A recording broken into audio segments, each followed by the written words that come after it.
We have an incredible guest, Mr. Trevor Constable. Talks about the UFO phenomenon and his own weather. And he was recently just on George Norrie, Coast to Coast. So without any further ado, let's give him a warm round of applause for Mr. Trevor Constable. Okay, there you go. Thank Okay, you. all right.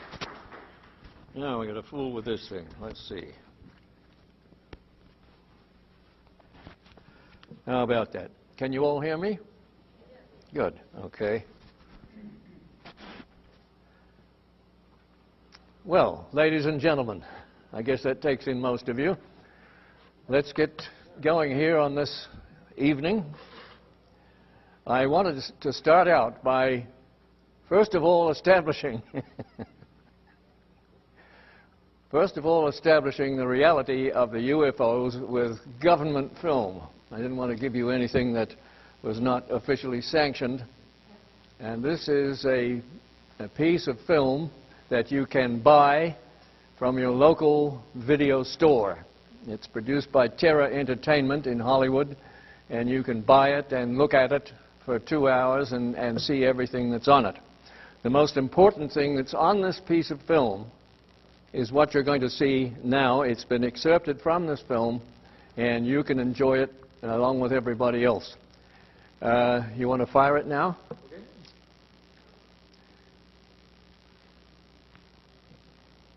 This is a film that was made in 1996, and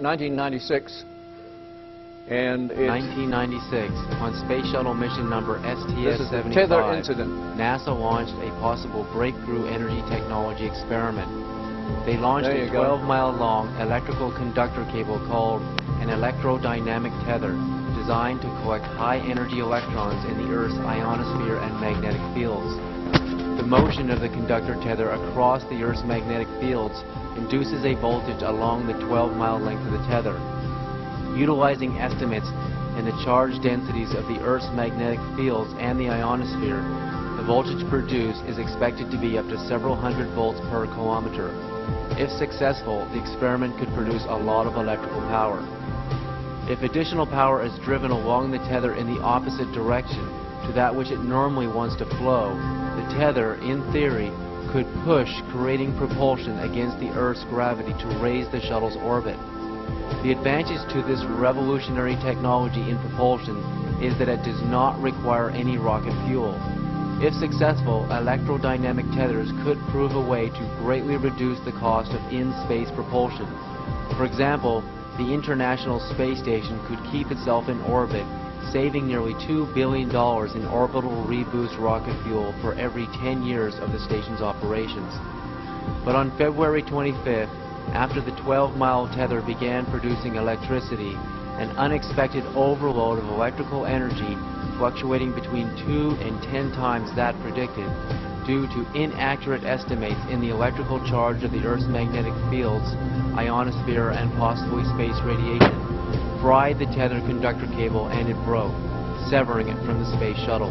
So the tether has broken at the boom. The tether has broken and it's going away from us. Get it on the TV, Claude. Please get it on the TV. The tether has broken. Copy.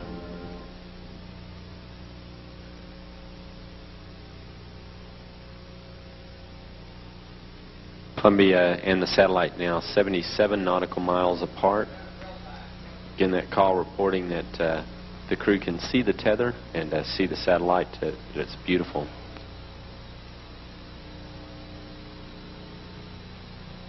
Look at all that stuff around there. You've probably got 30 UFOs. This 300 view miles showing above the Earth.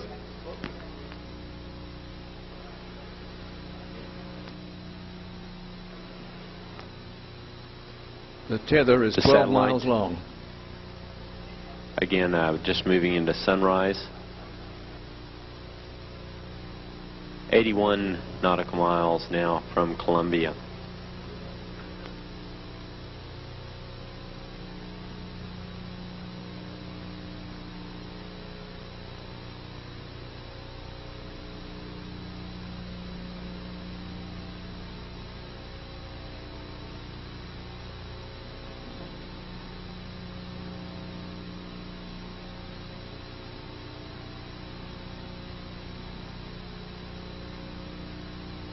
This is recorded on ultraviolet tape, not visible tape.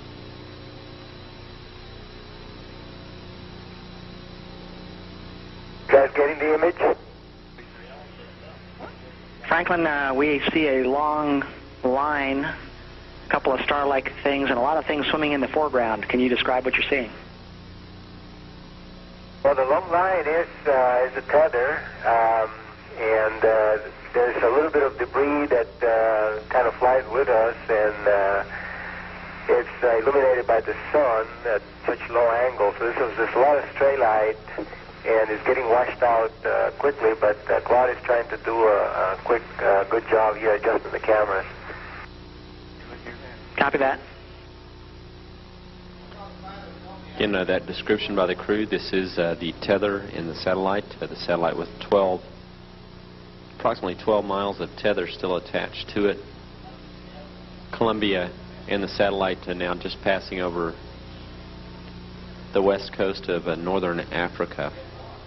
The two spacecraft are now 90 nautical miles apart.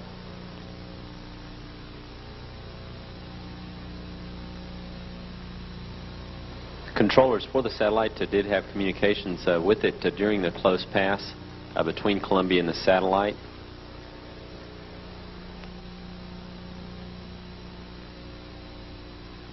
Those pulsating things were photographed by us on the desert. Columbia, Houston, that's a much better view, a lot more contrast visible. And how wide does that tether appear to be? It seems to resemble a much wider strand than we'd expect. Can you describe which way the satellite is visible on that strand? Those are critters, those things pulsating across the screen. They're living organisms.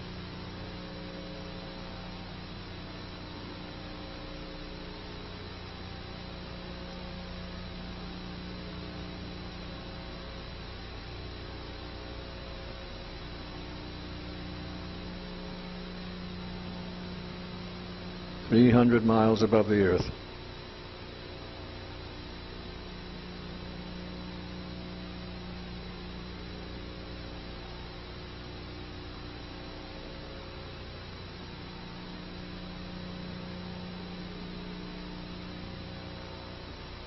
Satellite now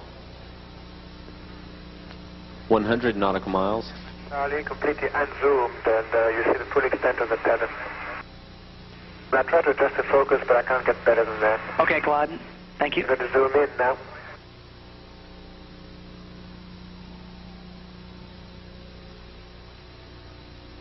In the summer of 1999, I met with Martin Stubbs, the program manager of the cable TV station, who had recorded over 400 hours of NASA's live broadcast. He gave me some videotape on a new incident that happened in February of 1996 on Space Shuttle mission STS-75. What was called the tether incident. So what you just saw on the videotape showed a 12-mile-long satellite, a satellite attached to a 12-mile-long tether, which is like a conductor cable. It's a very, very thin, 1/10 of a centimeter in thickness cable that was used to conduct electricity in the Earth's ionosphere. As we saw earlier, space is supercharged with high-energy particles, and NASA was trying to take advantage of these particles to see if they could build up a charge on the tether and actually see a gain or produce some electricity. They charged the tether with some electricity, but then an overload of highly charged particles flooded the tether and produced so much electricity it snapped. On February 25th at about 7:30 p.m., the tether broke away from the shuttle Columbia and drifted about 77 miles away. So the scene that you just saw actually starts at about 77 miles away. The camera pans down. We see a long line, which is 12 miles long of tether, a small satellite attached to the end, and then a swarm of little objects, little balls of light, just moving in from all different directions and different velocities and different speeds. Then the cameras actually zoom in, and we actually get to take a close look at what we're seeing here. It's astounding. We see up here in the right-hand corner, we see a very large disk clearly going behind the tether. And we can actually see little black dots racing around to suggest some sort of a magnetic field effect. And coming through the middle, we see another very large disk moving clearly behind the tether. the light from the tether shines in front of the background object, which is the UFO. If we use this piece of wood as an example, we can see what a disk looks like when it's passing behind a foreground object. It's really very quite simple. So if the disk was passing in front of the tether, it would look something like this, and it doesn't look like that. When we look in the middle and we see this large disk passing through the middle, we can see again it's passing behind the tether. If this was the tether and this was the UFO, we could clearly see it's going behind. And if it was going in front, it would look something like this. It doesn't look like that. So because we know the shuttle is at least 77 miles away and drifting further away from the object, from the tether, and we know the objects are going behind the tether, we can therefore use the 12-mile length of the tether as a relative measuring rod for actually making measurements of the minimum diameters of some of these disks. And according to my calculations, against the 12-mile length of the tether, this disk passing through the top section here measures a minimum of 2 to 3 miles in diameter. That's assuming it's right up next to the back of the tether. If it's actually farther behind the tether than I think, then the disk could be much, much larger. The further it gets behind it relative to the distance of the tether, the larger it actually is in reality in compared to measuring it against the tether. Again here, this disk going through the middle here, I estimate it to be between 2 and 3 miles in diameter. If a UFO were flying over the city of Los Angeles in the downtown core or New York, and it was 2 to 3 miles wide in diameter, it would black out the entire sky. It would be an Independence Day sized craft that would literally cause massive panic and massive alarm. But again, when you consider that the cameras on the space shuttle here are seeing into the near ultraviolet spectrum of light, as we learned earlier, it's a spectrum of light that's too high in energy for us to see with our eyes. But because the camera can see into it, it can basically be capable of capturing an image that is so high in energy that although we can't see it with our eyes, it actually still is there. We just can't actually see it. Earlier I suggested how if a UFO were capable of doing light speed travel, a solid object initially, and it could change its frequency into high frequency energy, the UFO would still, or spaceship would still have actual structure to it. It would actually still have mass, but in its high frequency state it would turn into pure energy. Therefore, as it would appear on a camera, it would be very translucent. It would look like energy even though it has structure. And that's exactly what these objects look like. They look like almost transparent, translucent disks, which actually as they pass behind some background stars, you can actually see starlight shining through them to suggest that they're in a pure wave or energy form. So, and again, this one, we can see the actual magnetic field rotating very, very quickly around the craft, suggesting that what we're looking at is pure energy, mass vibrating at a very high frequency. Across the top of the screen, we can see a very powerful pulsing coming off of one of the UFOs as it moves across the screen. Later, I would look very closely at the wave patterns on the UFO and study the wave patterns and find some incredible, incredible conclusions, incredible quantum physics and quantum energy equations. But we'll look at that much later. For now, we're left with the most astounding event ever captured on film. The largest UFOs ever captured on film, 2 to 3 miles in diameter, and quite conclusive. They're definitely going behind the tether. They can't be produced by some sort of an optical illusion. If this is the tether way in the background and the camera to the space shuttle is way up here, you can get a really bad reading against using the tether, the 12-mile length of the tether, as any sort of relative measuring rod. But I'm not doing that. We are confirming, and it's very obvious when you look at the tape, that the UFOs are going behind the tether.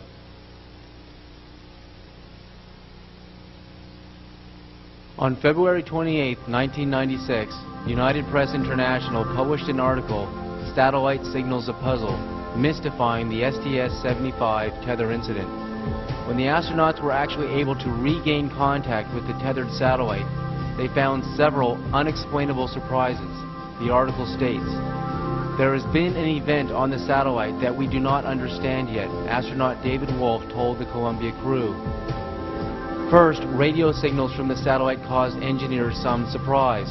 The configuration of several systems had changed from when NASA lost contact with the craft on Sunday. For example, the spacecraft's nitrogen fuel tank was emptied and its steering thruster valves were opened. In addition, a gyroscope that had been left on was powered off, while 2 other gyroscopes remained on. All of these incidents require electronic remote control commands from the astronauts on the shuttle. But if the astronauts did not make these commands, then who or what did? Could it have been the unidentified flying object that took over the controls of the satellite?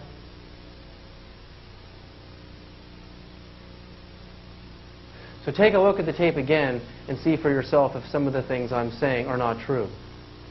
Dear Mr. Sarita, if the phenomena is interesting enough to deserve an investigation, then our preference would be for controlled experiments that closely duplicate the circumstances of the original observations and test our working hypotheses until they are either verified or falsified.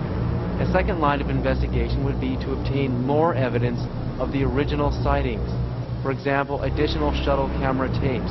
There are at least 4 mounted in the bay, to see if the same objects were seen on these. If these objects were large, then the same object would appear on 2 or more cameras, and these can be used to triangulate the distance from the shuttle to the object. If there are no objects that appear simultaneously on 2 or more cameras, then one must conclude that the objects seen in the near fields of the individual cameras, and the dust bunny hypotheses get stronger. I would ask that you apply this line of reasoning and the test proposed in my last email, and above to the evidence in hand to see which more consistently explains the observations. Signed, Dr. Joseph Newth. Dear Mr. Sarita, I received your package, but other duties have kept me from watching the tape you sent. I must admit that I am somewhat reluctant to begin another dialogue with you on this subject, as our last discussion nearly resulted in a formal Freedom of Information Act request on an area in which I have no formal responsibility, specialized NASA knowledge. I do not mind responding to inquiries from the public, since I feel that this is part of my job as a government employee. However, I really have little interest in getting into battles when my honest attempts to answer your questions do not seem to agree with what you want me to say. My personal home VCR has been broken for a while, and I have not yet had time to borrow one. When I do, I will let you know what I think that I see in the tape. Signed, Dr. Joseph Newth III. You're about to see what you can buy that tape from your local video store. It comes in 2 complete episodes and occupies about 4 hours of similar but less dramatic scenes to that you've just seen. That is a pretty good indication of what the government knows about UFOs. And you see how the gentleman with whom the commentator on that program was in concert with him, and he couldn't answer him. He couldn't answer him. He had to backpedal and say, we've got to triangulate, and this kind of thing drawn right out of mechanistic science, which has not provided any answers at all in the space situation. But you can buy that tape, and I suggest and recommend that you do, and look at it periodically and show it to friends that you have in your homes and let them see it. Because you know what the problem is with the UFO thing. If you try to talk about it with people that are not initiated, they say, oh, you know, that's all nonsense, just rubbish, so forth. But it isn't. It's anything but rubbish. The name of the tape is Evidence. NASA Evidence of UFOs. It's well worth whatever you have to give for it.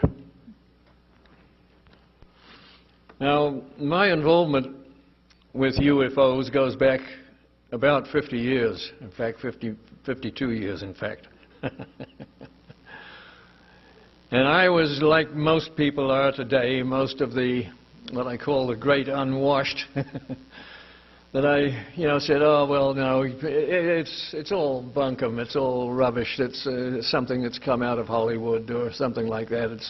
not a legitimate or an authentic thing. And I studied the books that were current at that time, in the early 1950s. Donald Kehoe's books were very current then. And I noticed one particular thing about the numerous sightings that he verified and explored in his presentation, and that was that numerous instances were cited of objects that simply disappeared while the pilots had them under observation. That now you have a UFO here and all of a sudden it disappears, it just dissolves, disappears. Similarly, and conversely,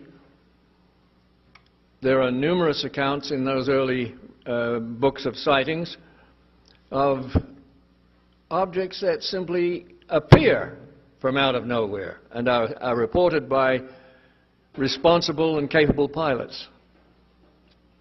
So here you have materialization and dematerialization. And nobody wanted to touch that. Nobody wanted to touch that.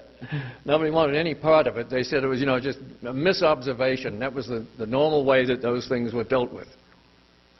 But I concentrated my attention on these particular types of sightings, where objects appeared from out of nowhere and disappeared into nowhere. And I raised the question repeatedly, where have they gone? They have disappeared, they've gone. Was this just a figment of my imagination or of the observer's observation? Some of these guys that were observing these things were captains and majors and colonels in the Air Force and not disposed to misreport things on that scale. And other instances were occurring side by side with this, where pilots would be vectored onto a UFO on intercept, and they would be directed right to the UFO in the sky, and they would fly right through it and be seen to fly right through it on radar and would encounter nothing.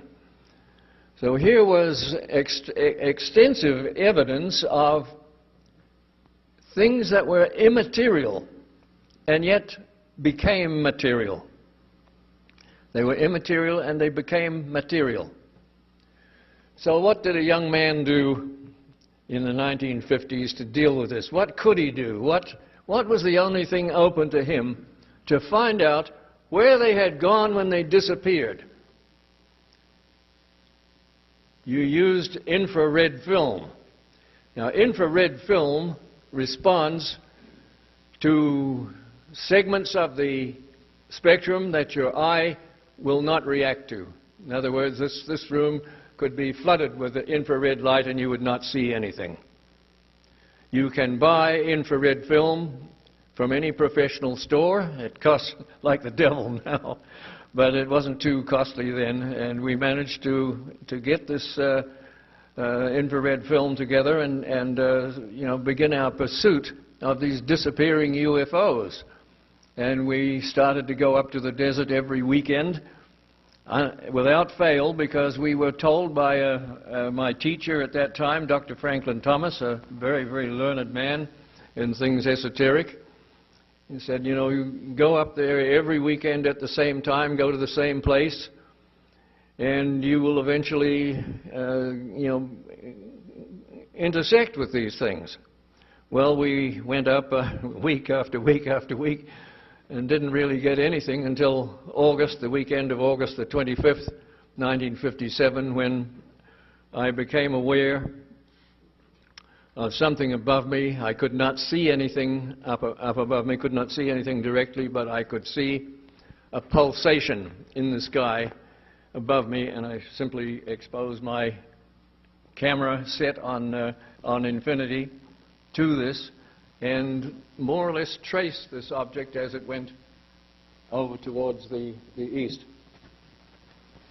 And I got a set of classic pictures of a UFO in action, and it didn't look in the least bit like a flying ship. It was alive. And the more I probed into this, looking into ancient records of all kinds, the more I became convinced that there were two main aspects to this phenomenon of the UFOs. And they were unified or shared a common functioning principle that we didn't know anything about. We didn't know how you could make things dematerialize. This was done by people like Dr. Alexander Cannon in the UK, when he would make things dematerialize and then rematerialize somewhere else. That was done quite often before audiences of lawyers and so forth. But nobody actually had done any scientific work about this. So we set up a steady program of attacking this as a scientific venture. And we knew that we had already cut the cable with orthodox science, and there was no point in running to the local MSc or the local BS to get his opinion on things, because they just simply flipped out and wouldn't discuss it with you. I went into the Office of Naval Research under the auspices of a friend of mine who was very well connected in the Defense Department at that time. And I took in about 40 photographs that we had made of these things, and I fully expected that they would at least look at these pictures. And the guy kept looking at his watch all the time like this and say, well, you know, I've got to do this, I've got to do that, so forth. And another guy came in with a video projector, not a video projector, a film projector, and we had a 50-foot length of film that showed these things quite spectacularly.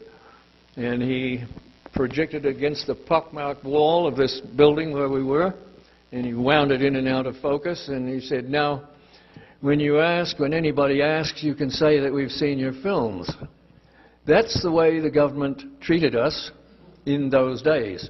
And what could we do about it, except to say, you know, they're not right in what they're doing, but how are we going to change it? Not at all.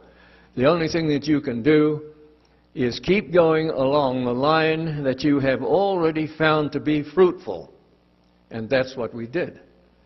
And that's how we came to hear about a brilliant Austrian physician named Dr. Wilhelm Reich. And Dr. Reich was like us, except that he had a medical degree and a big laboratory in Maine. And Dr. Reich had run the very first scientific program looking at the human orgasm and seeking to find out what the function of the orgasm was. It seems incredible that you could go through at least 2,000 years in the post-Christian period with that particular situation still unknown to science. I'm not referring with the orgasm to the hurling out of the sexual substances or anything like that. That was, you know, more or less understood. Nobody wanted to deal with it anyway. But Reich said, now what is the function of the orgasm? And he pursued that line very, very diligently over a long period in his laboratory with professional help, one of whom became very close to me in the years that followed. And Dr. Reich found that there was connected with the orgasm a definite energy form that was new to science and that science did not understand.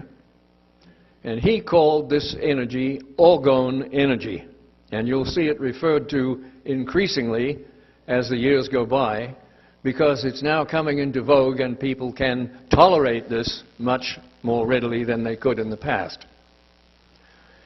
And so the thing about Dr. Reich's original work that fascinated me was that he had designed and developed a device for engineering rain using this energy. He found that this energy was present in the atmosphere and in the soil and in virtually everything.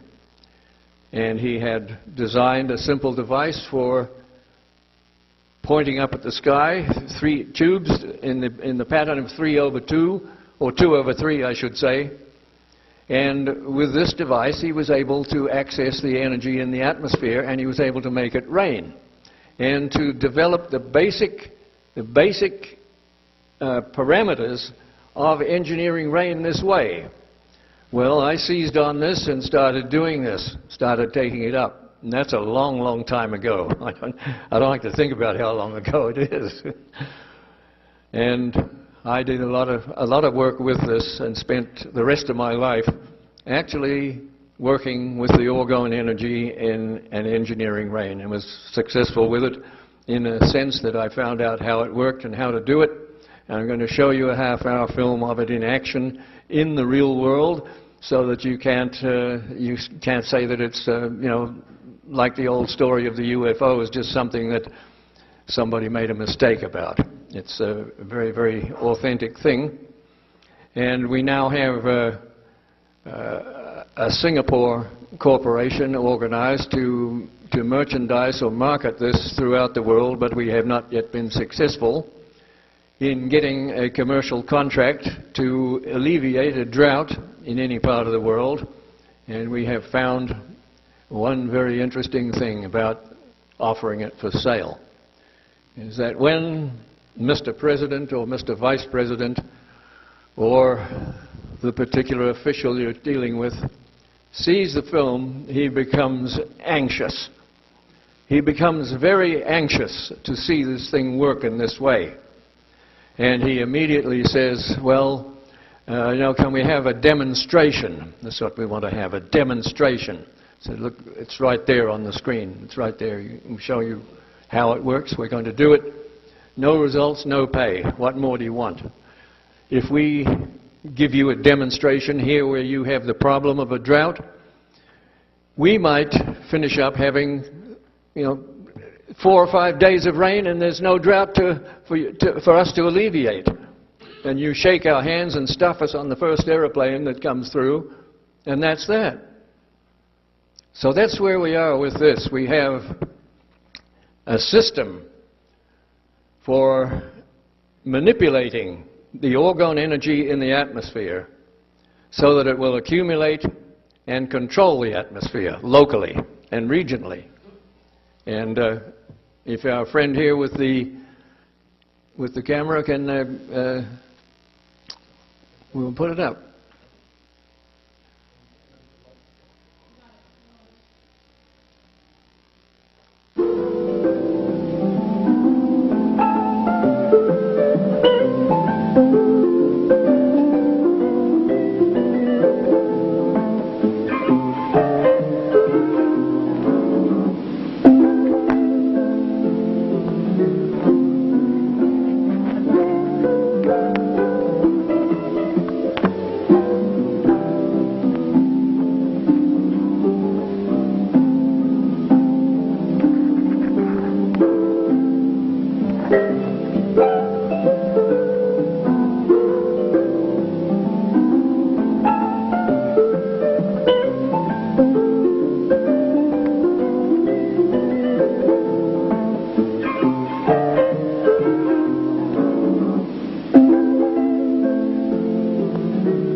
Yes, rain will result, and you are going to see this happen from zero dynamically.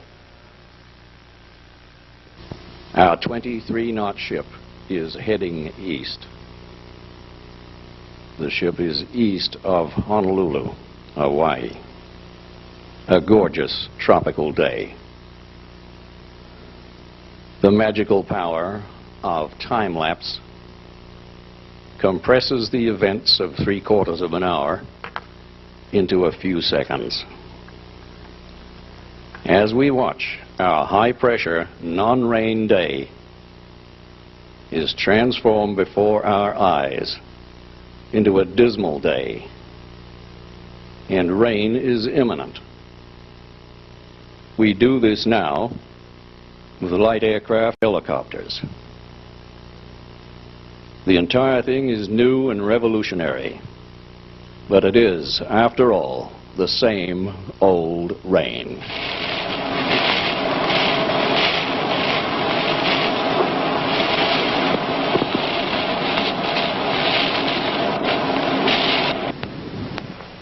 Hello. My name is Trevor James Constable. I'm the engineer that staged and carried out the rain engineering experiment that you just saw. Engineering rain off a clear horizon right over a speeding ship. That's something I've done literally hundreds of times. But always I dreamed of doing the same thing from an aircraft. Trouble was, the apparatus that we were using at sea was a little too big. Much, much too big to be hung on a light aircraft. When, through research and experiment, we got the size down and the power up, then, and only then, could we go airborne.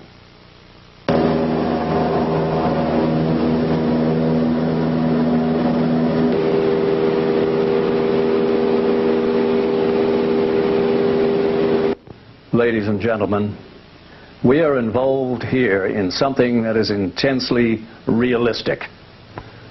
We utilize hardware, things like aircraft, things that are right down in the real physical world. There's nothing ghostly about any of this. Let's go now to the island of Oahu in Hawaii and involve ourselves directly in a real-world operation of a completely new kind, an airborne etheric rain engineering operation. Let's go. This is the Hawaiian Island Group in the Central Pacific. Our base is on the island of Oahu, illuminated for us here by our laser dot. And this is Oahu close up. For orientation purposes, there is Honolulu, the main city. And just to the northwest of there is the famous Pearl Harbor. And in the far northwest is Dillingham Field, our operations base. The main topographical feature of the island is the Ko'olau Range. This is a rocky spine running the whole length of the island. The Waianae Range runs over south of Dillingham Field, south and southeast. The operational plan is very simple. The airplane takes off from Dillingham Field and flies due east at 70 miles an hour for no more than 20 minutes. The aircraft then turns away and goes back to its base. That is the extent of the aircraft's involvement. All right. That's the operational procedure. Nothing too difficult about that. The question is, how is it that a single small airplane with a single small piece of hardware aboard can generate rain under such circumstances? How is it possible? The reason that this works is that the translator on the aircraft accesses not the air, the atmosphere, but the ether. It accesses the ether and it pushes it backwards.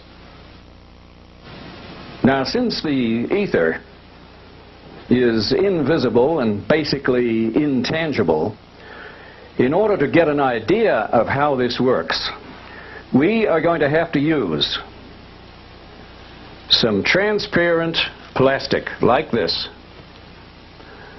to simulate the ether in the sketch we're going to give you now, so that you'll understand how this is done, what the process actually does bring about in the real world. Here we go. There is the ether coming from east to west, right across Oahu and right around the Earth in tropical latitudes. Irresistible, invisible, eternal. The airplane enters the format at Dillingham Field with translators so designed that they interrupt and push backwards, locally, this flow of etheric force in the fashion depicted.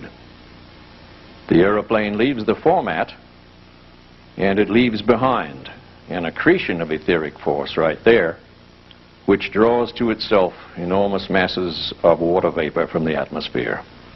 With the aircraft gone, this mass of water vapor, rain, moves over Oahu, and you have engineered rain on the island.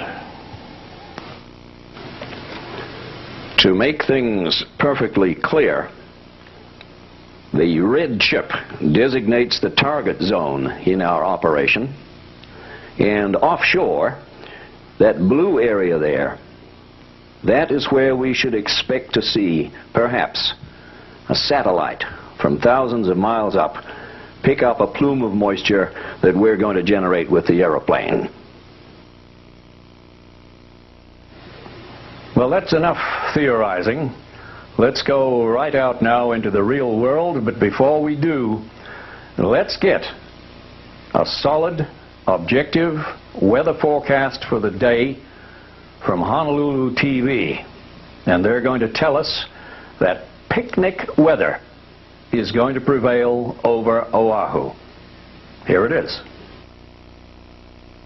Lovely. Just wanted to show off. We have some clear skies for you this week. That's nice to see after looking at last week's forecast. Let's get a close look at this. Our surf is pretty much getting nothing. It's 2 to 4 in the north. That's your highest surf points. Also the east 2 to 4. But you look around, there's nothing to do. There's not even a high surf advisory. There's no gale warnings, nothing happening. And if you want to probably go snorkeling or just wind sailing, something mild, the picnic, that's where you go to the beach. And the weather's a good forecast for a picnic as well. As you see, a mostly sunny day. And our temperatures will be comfy in the mid-80s, southeasterly winds 5 to 15 miles per hour.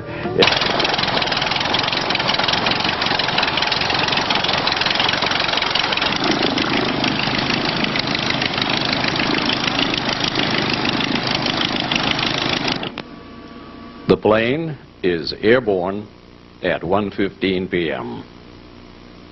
The aircraft will make a single thrust due east for a period of 20 minutes.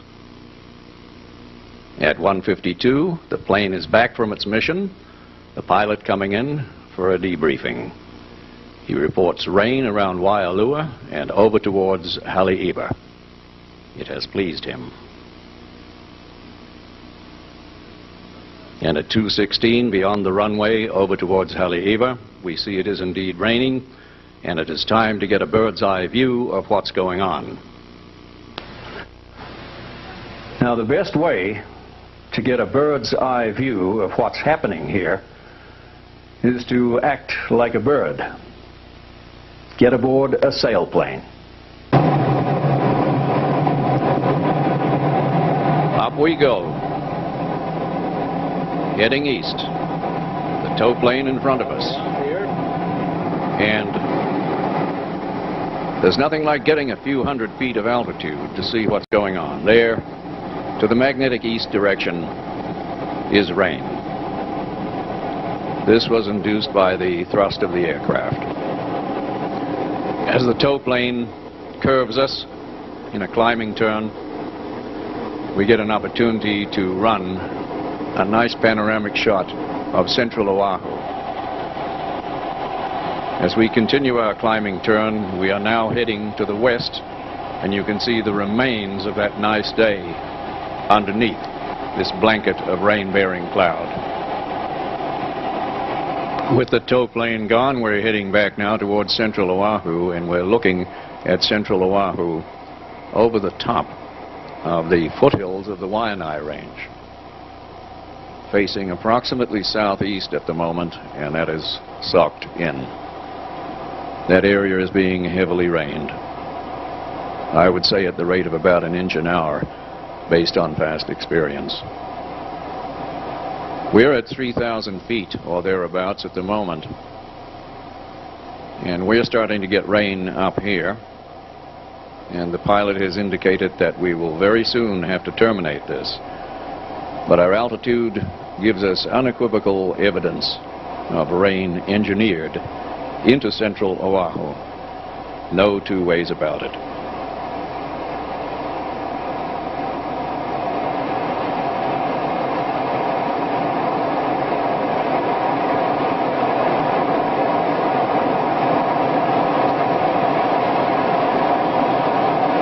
Now it's beginning to close in on us, and we're in it.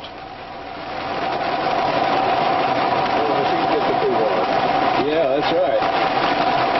I won't charge you for the watch, Bill.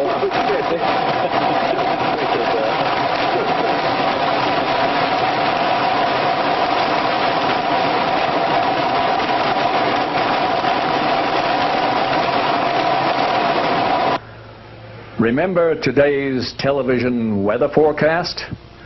Picnic weather.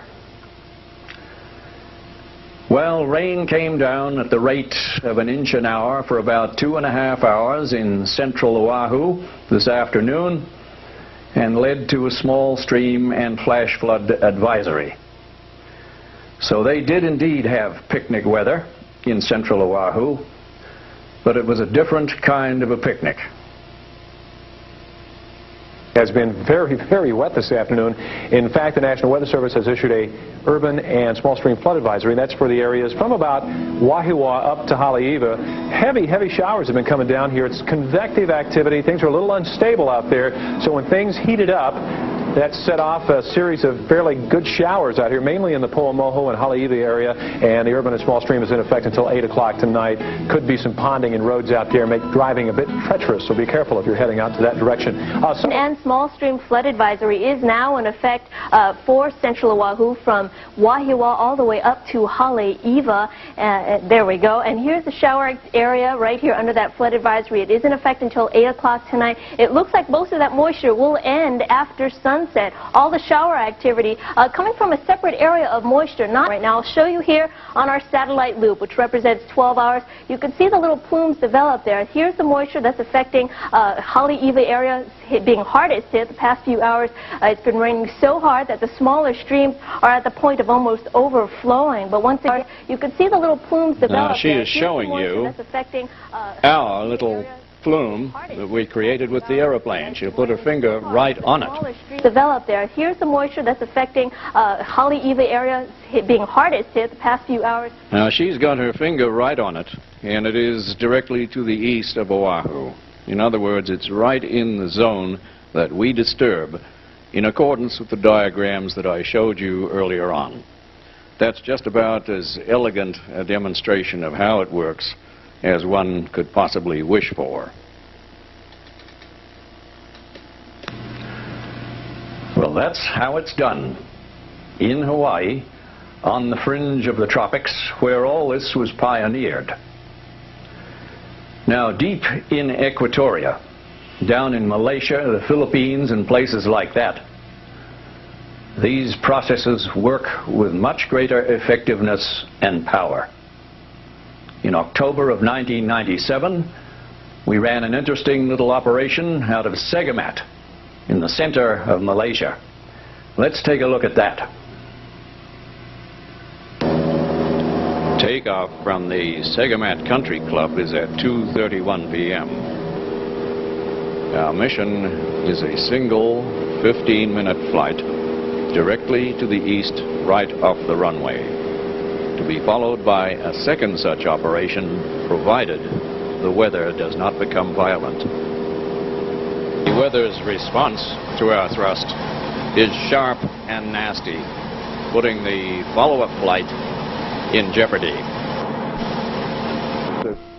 Our number 2 flight was indeed curtailed, limited to 9 minutes by imminent, very heavy weather.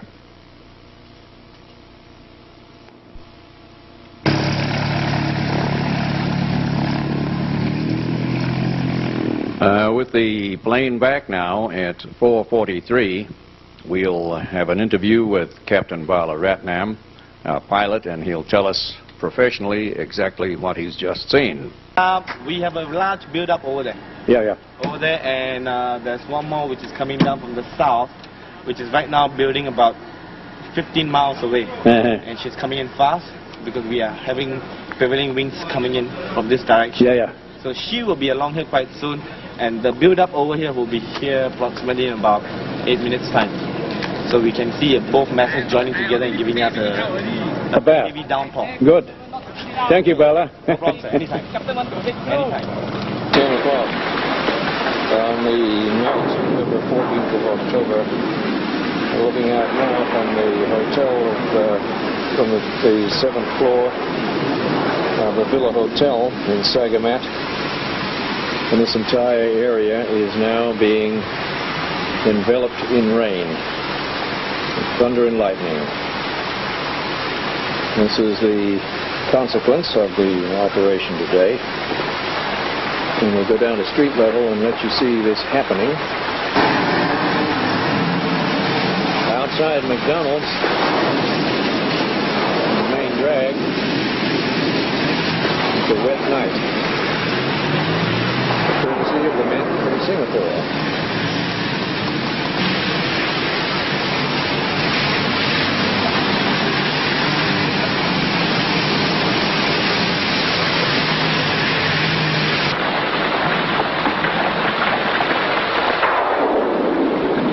Welcome rain soaked into an area that had been dry for months and was very welcome. The rain persisted through until 2 the next morning and laid down between 2 and 2.5 inches over the entire region.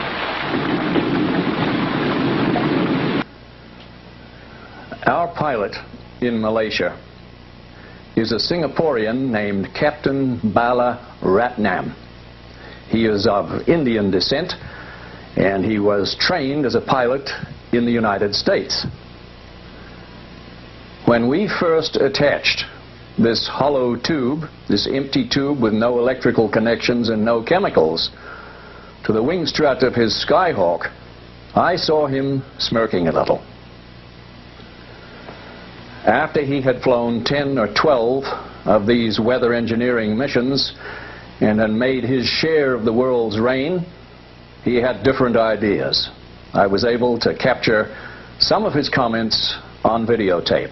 Here is Captain Bala Ratnam.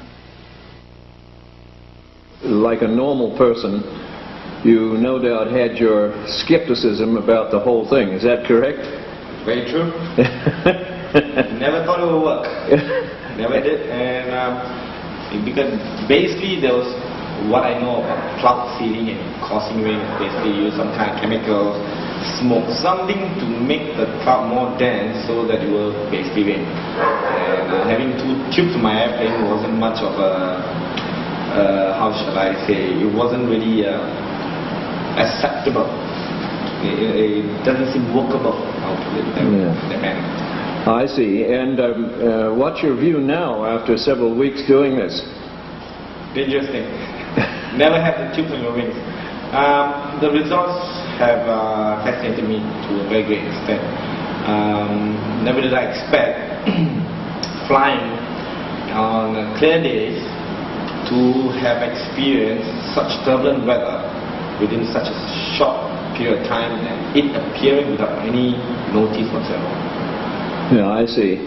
Now, you have an FAA license. You were trained in the States, right? Yes, I was, and I hold a commercial multi-engine instrument making license with an instructor on single engine and also on instrument making.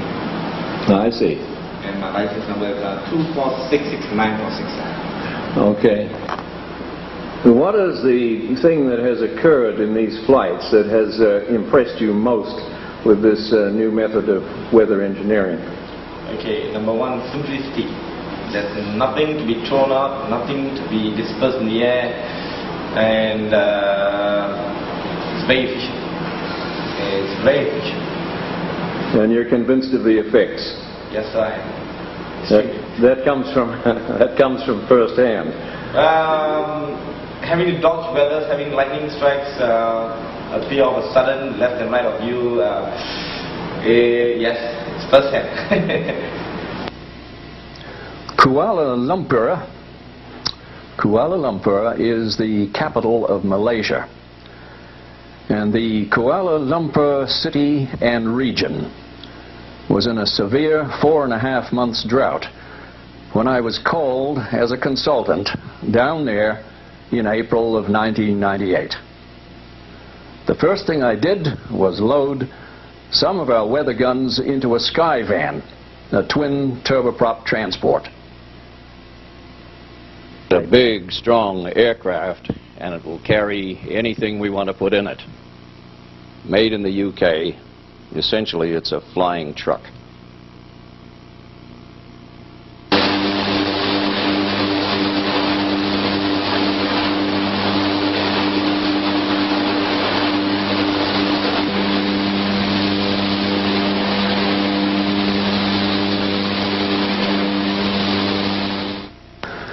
"28 hours after I set foot in Malaysia, this was the scenario at Subang International Airport in Kuala Lumpur.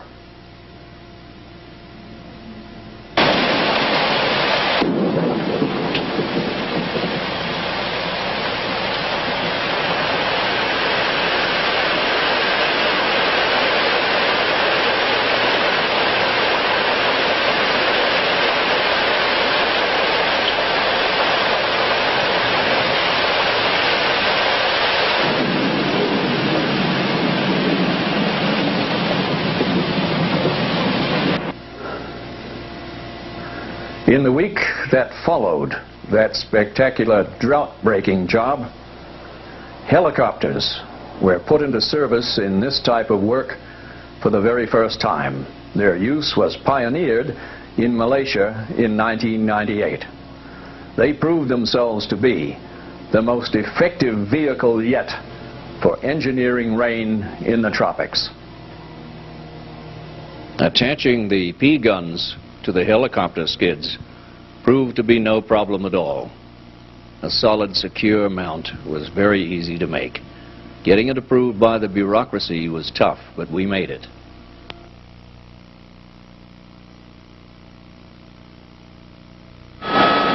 Helicopters take you easily into places that you probably shouldn't go. Here we're up above the Semenyih Dam in a squall. Downdrafts, updrafts, violent weather. Not a good place to be.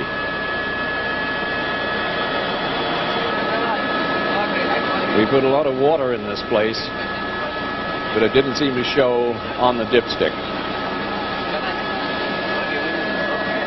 More a job for Errol Flynn. Heavy ponding in the heights of the Semenyih Dam. Heading westward, at the conclusion of operations each evening, we would find that we were causing a west-to-east flow of ether to compress and swing to the south so that it arrived on our port side. You're looking at that now, and this engineered rain walks along with the helicopter, completely in phase with it, drenching the terrain below as we move. In this case, you're looking at about 12 to 14 square miles that is under rain as a result of the passage of the helicopter, just like crop dusting with water. Kuala Lumpur under rain.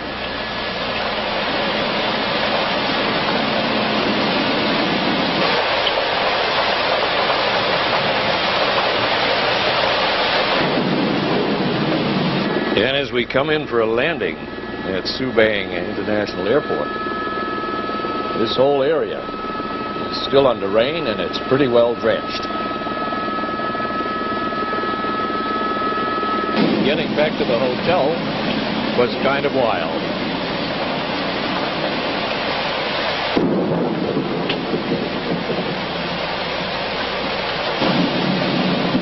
And back at the Renaissance Hotel, they are enjoying the first decent rains in 4 months.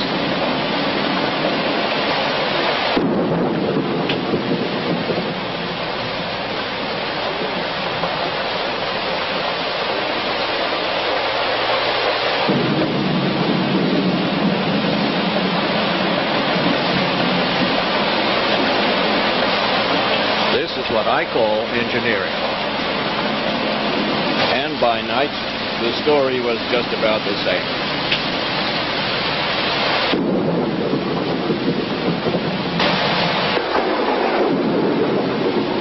And here is the world-famous KL Tower, wreathed in rain and cloud. That's the way it was in Malaysia.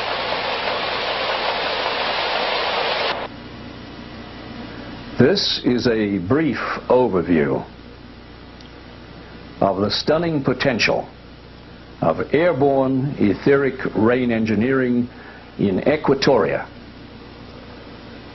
These are techniques and a technology that is available right now. It does not matter, ladies and gentlemen, what academic people say about the ether. I prefer the driving beat of rain on the canopy of my aircraft, because in the final analysis, only results count. Only results count. Goodbye.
Well, now you know where my life has gone. into the creation of that type of rain engineering procedure that is valid and it works, and it is putting an awful scare into the people who are trying to create a world drought where they can raise the prices on the poor devils that just need a drink of water, put them up right through the roof, and if they die, well, then, the oligarchy doesn't give a damn. But we're not going to sit still and see that happen. That's the story. Thank you for your attention and for having me here. Very much obliged.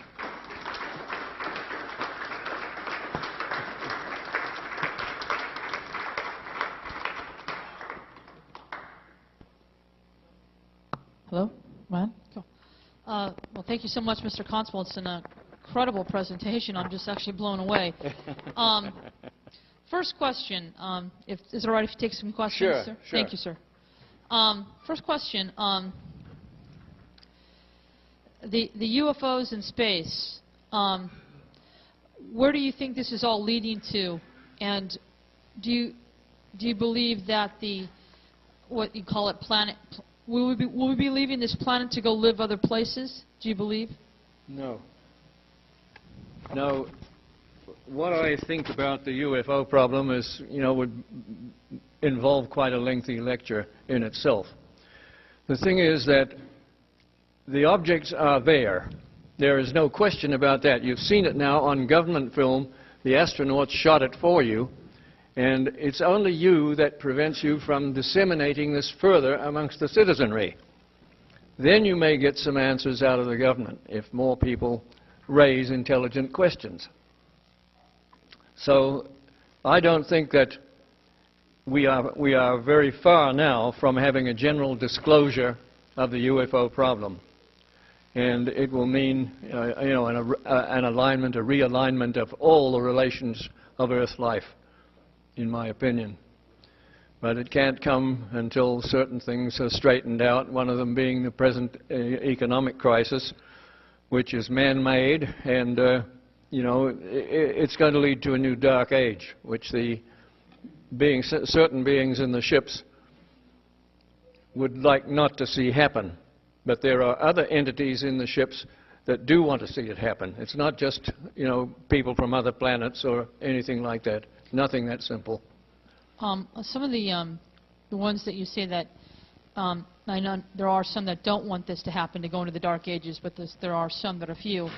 Are you talking about the Dracos? No, not necessarily. Okay. Not necessarily. It's just that, think of it this way. We have on this earth probably 50 or 60 different races of man. Why do we think that out there are any less? And that they're going to be like we are here, you know, having different viewpoints and different morals and everything else. We shouldn't expect them all to be there, you know, to bail us out or to hold us up. There's some there that have damaged our aircraft and shot them down, and I've dealt with those in my book. That's to inform people that the UFOs are not a universal, helpful manifestation, not at all. Okay. I'd just like to add that I did hear Robert Dean speak in this room, and he did say there was about 100 different entities, so I agree with what you're saying, yeah, that there were many. Yeah, that's right. My second question is, if that's okay, it's pretty amazing how you create the rain, but is that to prevent stuff like HAARP from controlling the weather on the planet? That's right. Mr. Constable? That's right. See, you don't need to fence off 3,000 or 4,000 acres and put up big antennas and things like that to do this. You do this. I just went down to Hawaii 2 months ago and did it, made rain in Honolulu 4 times with a device 18 inches long and 1.5 inches in diameter. No chemicals and no electric power, not even a battery. That's how you do it. And, you know, what they're doing is wasting money up there with that HAARP thing. Thank you so much, Mr. Constable. You're welcome. Well, I assume you have a wider purpose with this. A wider purpose than taking care of the world's water needs? There isn't a much wider purpose than that. Of course. But it's getting to do it against the oligarchic structure of the world, which is very much in favor of drought. Which then follows that you must have some plans for putting this into the hands of the people in such a way that it will proliferate all over. Well, we would like to do that. We would like to think that the people were available to do it, but we find that the oligarchy has long hands, long fingers, and is into everything and controls everything, and it's made it very difficult to get anything done. So how hard is it to distribute the plans and have individuals take up on the plans and make them themselves? Well, it's not that type of a thing at all. It took me 25 years to get this into this shape. Correct. See, but then I had to completely reorganize my whole life to do this. Well, I know that Mr. Edison spent many years with his helpers to create the light bulb, but once he created it, it wasn't difficult to distribute it. That's right. So That's I right. was thinking the same thing, that it may have taken you many years of investment. That's right. To do this, but then now that you've worked out all the kinks, perhaps others could take up on it and serve humanity. Well, you have another aspect to it other than just passing it on to every Tom, Dick, and Harry. That is not, going to go down at all well. You have to have some type of control of it. This is something that I have been very, very careful about, is who I convey the information concerning this type of weather engineering to.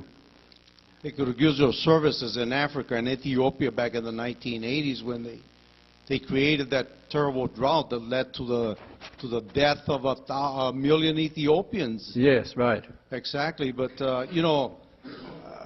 when I look at Tabasco, the state of Tabasco in Mexico, where they had all these tremendous torrential rains recently. Whole states are being flooded. Yes. And tremendous amount of people are being displaced. Right. They're going into the cities. A lot of them can make it. Of course, they're coming here as illegal aliens. Yeah.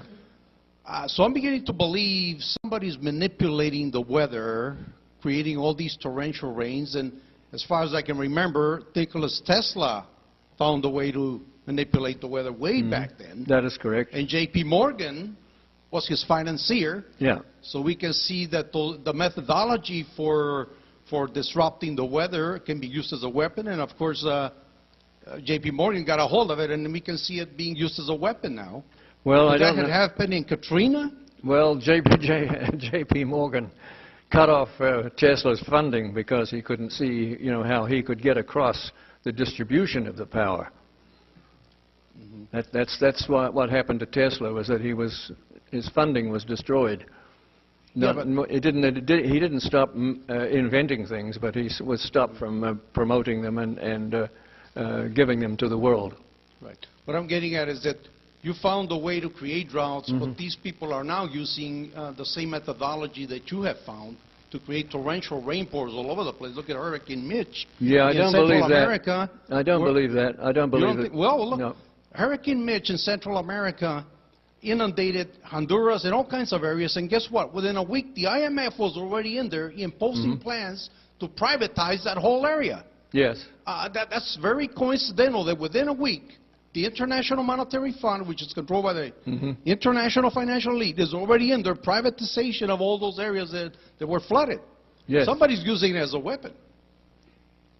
Right? Yeah, well, it could be that they would have some machinery or a device that they've developed, but if they were like me, they wouldn't be doing that. Yes, I was wondering that you had chosen tropical areas to operate in on this. Is there any effectiveness of this methodology in arid areas? Yeah, there is, but it's very difficult to get it without substantial funding and patience on the part of the people that want it done. That they don't have. They want you to go out and have the airplane fly over and the rain comes down. And, if you don't do it that way, why, then they're not interested.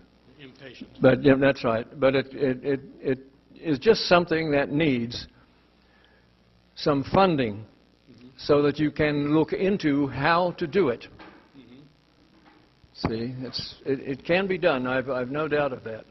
But right now we can't do it unless there's at least 13 grams of water per cubic meter of rain, of atmosphere. Thank you. With 13 grams, and we can make it rain anywhere. That's not very very humid, but you have to have that much at the present level of the technology. I see. Yeah. Also, I'm happy to see that you have your book here, which I know has long been unavailable. Yeah, that's right. I hope everyone here takes advantage of this rare occasion and picks up a copy of Mr. Constable's book. Well, thank you for that, but my late great friend and associate, Mr. Owen Trent, said that that book was really like a manual for the age we're going into, that you need that information in order to navigate safely through the hazards of the present time. Hello. What are the main differences between your etheric rain engineering and the original cloud busting of Wilhelm Reich? Well, there's really, mine is a further development of the cloud busting procedures. I started as an operator of cloud busters, and I went on to develop the no chemicals, no electric power, just using geometry and velocity. What do you think of the cloud busting of Jim DeMeo? What do I think of it? Yes. Well, he's been very successful. He was successful in Africa. He made a couple of very substantial lakes over there a couple of years ago. I don't know what he's been doing lately, but yeah, he's been effective. Yeah. And what have you done to ensure the preserving of your innovations after you're gone? Who carries it on? Yes. I don't care. I can't be worried about that. Right, thank you. I'm just worried about getting it done now. That was sort of the question I was going to ask. Does anybody else know how to build these things besides you? Well, there's nothing to building them. There's nothing to that. It's using them. It's, you know. But does anybody know how to do the nothing? Yes, there's other people. Yeah. And the other thing is, in say a 2-week period, how many, wherever you decide to set up, how many failures would you have? Do you succeed every time if you're given 2 weeks or not? Well, you'd have a target. And maybe you wouldn't set it as quite as fine as 2 weeks, for example, if you were trying to deal with drought in Los Angeles, because this is a very dry area. It's basically a desert. But you would just, you know, certain places, like in the desert, you wouldn't accept a contract to make it rain for that reason. I understand that, but how about when you're working along the equator in the tropics? Oh, yeah, well, you could guarantee it there. It would be no results, no pay. Yeah. Oh, and how far east or north and south of the equator can you usually work? Well, up to about 30 degrees north. It's fairly common to find 13 grams of moisture. But that's just strictly a temporary blockage that we'll overcome eventually, is, you know, that you need 13 grams. We know we can make it rain when we have 13 grams, but we'd like to be able to do it when you have 10. Yeah. Okay. Thank you. Okay? Yeah. Yeah, Reich, he put the tubes in the Mojave Desert and grew, I think there was, like you said, 2/3. Yeah. He grew wheat that was 6 feet tall. Uh-huh. He just had these mounted up toward the... Yes. So it did work in the desert. Sure. But how long did that take, do you know? Or No. No, I don't know. But that's... They seem larger than the ones you had on the plane, though. Yeah, well, that's right. They seem like about 8-10 inch diameter. That's right. They can be that big, and that is a, you know, a good thing to have a big bore tube. We have some now out there in Desert Hot Springs. Is there a ratio between the width and the length of the tube? Yes, there is. What is that ratio? Well, I don't want to tell you that. What other uses are there for this Oregon energy? Like, I'm thinking, could you replace home-sized wind turbines or solar collectors to produce? Well, you know, it's trying to get money to look into the possibilities, which are enormous, of Oregon energy. It's literally like pulling teeth.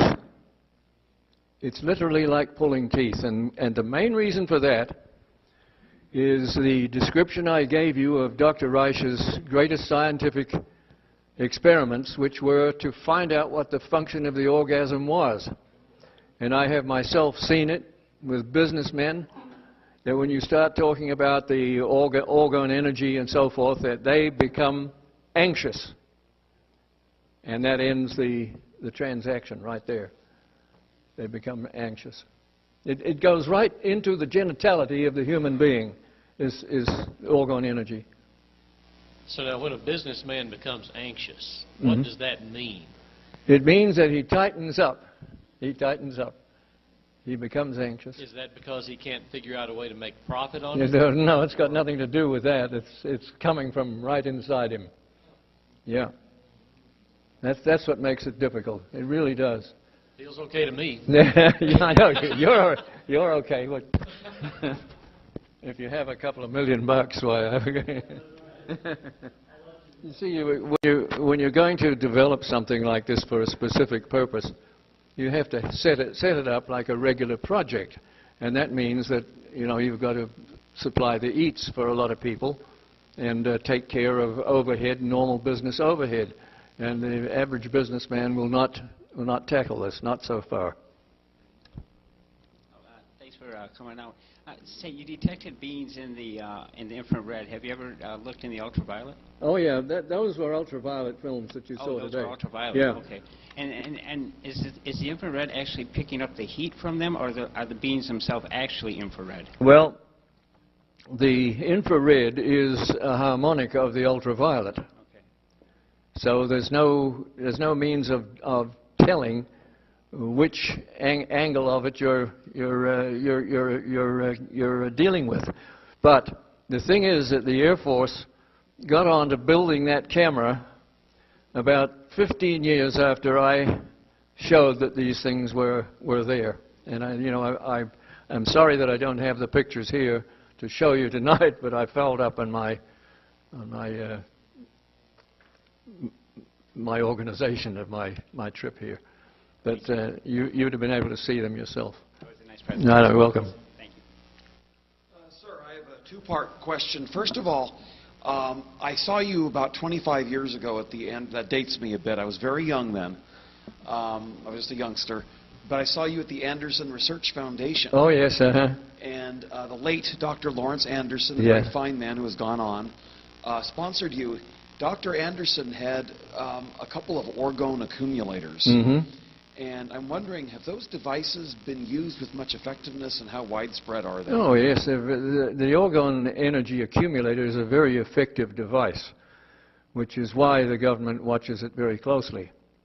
But it is very effective in wounds and dealing with wounds and burns, things like that. It's an invaluable contribution to human health. It really should be more widely used, and certainly it should be taught in the universities. That's where our educational system is all wet, is that it completely ignores these things, and they have to fight their way into the world. And then the other question was, I'd heard that rather advanced weather experiments were being funded by some mysterious source in Peru.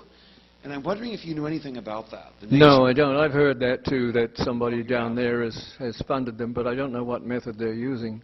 And you don't know who's funding them and what they've done? No, nothing. I don't know anything about that. You just heard the rumors that I've heard. That's right, same rumors. Okay, thanks.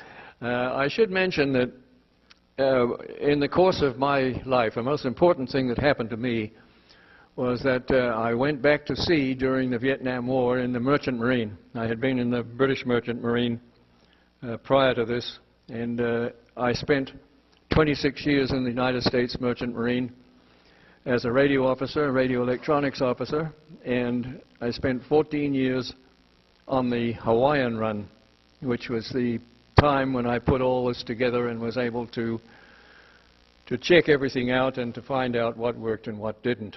That was a very, very wonderful break in my life, was to be appointed to that ship at that time. Yes, ma'am. Yes, thank you. I'm interested in videography, and I know that there are a lot of infrared cameras around, but I don't know if those infrared cameras would be sufficient for videotaping the entities and beings that you're talking about. Would you know, are there any infrared cameras which would be effective? There are, but I don't think they're on the regular market.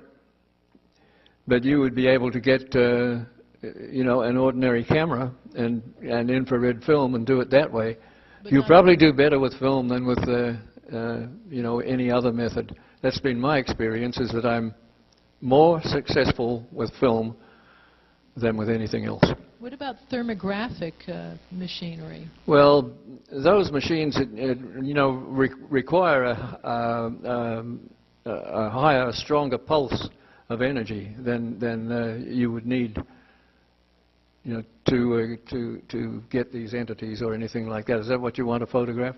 Of course. I've been trying to get one of those filters you've been talking about, oh, the yeah. H&A for years. No, they're gone right out. You can't get them now. You'd have to order 6 of them from Germany.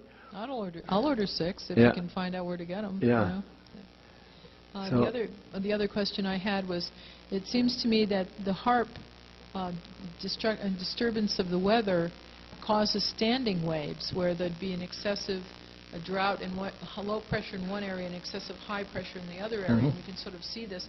And it's my impression that this is a very damaging phenomenon to the entire stratosphere, and that your technology is more friendly to the biosphere. Would you support that intention? Yeah, definitely. Yeah, it's friendly, especially if you know how to use it. And if you don't know how to use it, you can do a lot of damage with it, because the energy, the orgone energy, goes in and out of the Earth. The Earth breathes orgone energy. That is you know, the secret of many of the mysteries of meteorology is in the fact that the Earth breathes, and it breathes this energy. And, you know, a great deal of valuable work could be done if that were recognized and made the subject of scientific projects.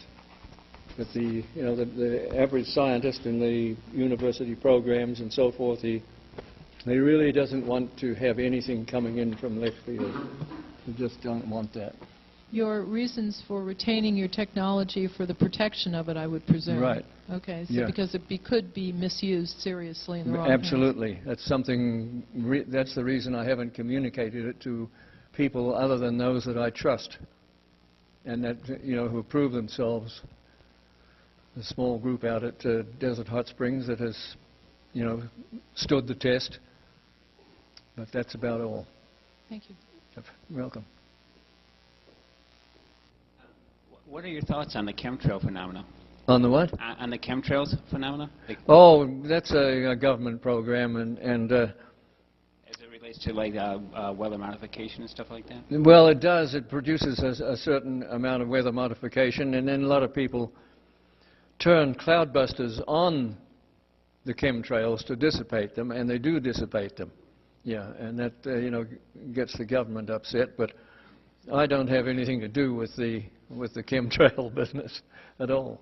Is there any rumor to the critters being attracted to the chemtrails or curious? Well, they may be. I don't know, you know, all the life habits of the critters, but you know, they may be connected with them. They may, you know, be attracted to them. Maybe. Do you have any photographs, or is there anything like I haven't taken them, but some people have.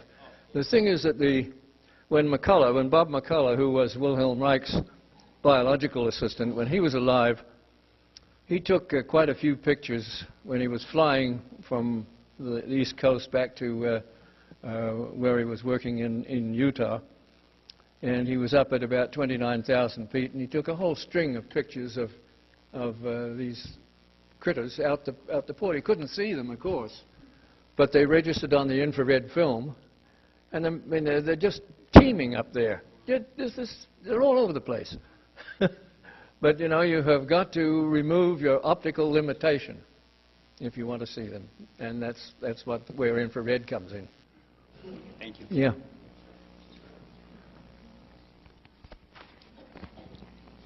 What kind of instrumentation do you use to measure argon energy? How do you identify it? Well, we don't use anything except our own sensitivity, and this is you know, a big departure that is heavily criticized by the Orthodox people. We use a personal sensitivity. Well, I assume that if you can push the ether one way to create the rain, can you push it the other way when a storm is threatening and you don't want too much water? Well, you don't. There's none of that business of pushing them this way and that way with the ether. You don't do that. Well, I was looking at your cellophane example. Yeah, you get with where a flow is going in a certain way, which it does for many months at a time, and you block it in order to build up the potential. And when the potential of the ether builds up, the atmospheric water vapor runs to where it's building up. That's how you do it. Mm-hmm. I was acquainted with a gentleman who had done a lot of work on ether. And he used Sir James Jean's work as part of his information. And he came up with a triarcuate design. And I noticed in your film something very similar to what he was doing in order to get that apparently some sort of lift or propulsion on the device electrostatically. But he claimed that there was an ether out there, and and by putting in electrostatic force between two objects, one positive and the other negative, you could actually get a traction on that ether. These are all things that should be done big time. They should be done by the universities, not by, you know, lone individuals that are doing it out of their pocket money or that sort of thing. This is something that is called for in the world. His name was Commander Townsend T. Brown. Oh, Townsend Brown, yeah, sure. Yeah, he's Sure, a friend of mine. He was on the right track, no doubt about it.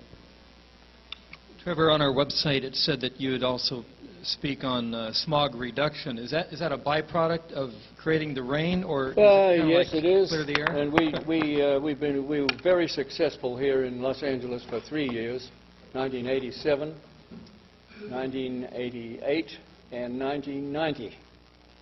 And in 1990 was the most successful weather engineering operation we'd ever run anywhere in the world. And if you look in the records of the pollution, it's way down in that particular year. And it could be brought down permanently for peanut money. For peanuts. I mean, we put 14 little orgone generators all around the basin here in 1990, and they just cleaned the whole place up. It was a marvelous thing. But they weren't interested. We couldn't get to see them, any of them. Just yeah. Mr. Constable, thank you so much. My pleasure. Unbelievable. I think we should give a warm round of applause one more time for Mr. Trevor J. Constable. Ladies and gentlemen, phenomenal.